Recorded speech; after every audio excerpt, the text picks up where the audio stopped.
Isang mapagpalang araw po sa inyong lahat. Celebrity Chika Time po muna tayo at may inihanda po akong chika para sa inyo. Tara po't magchika na po tayo. Maine Mendoza, ito palang kanyang latest updates at kaganapan ngayong araw ng Lunes.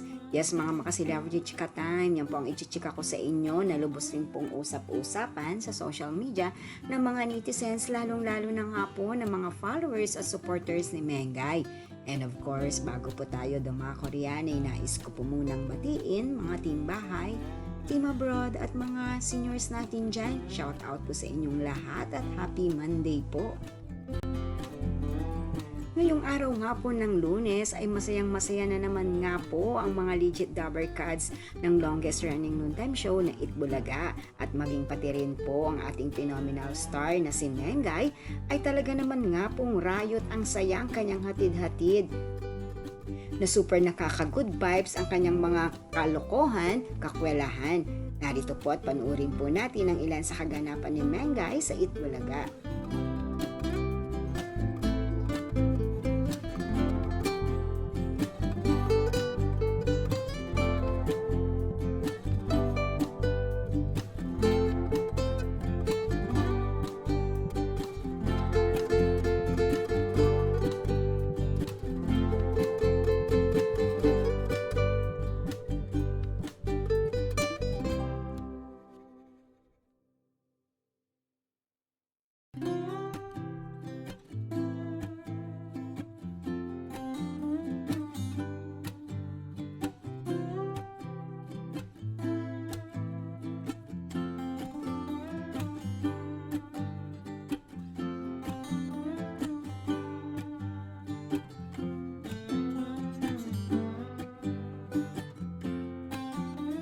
Yan po ang aking chika updates for today. Salamat po sa inyong panonood. Huwag po kalimutang mag-subscribe. Pwede po mag-comment sa ibaba.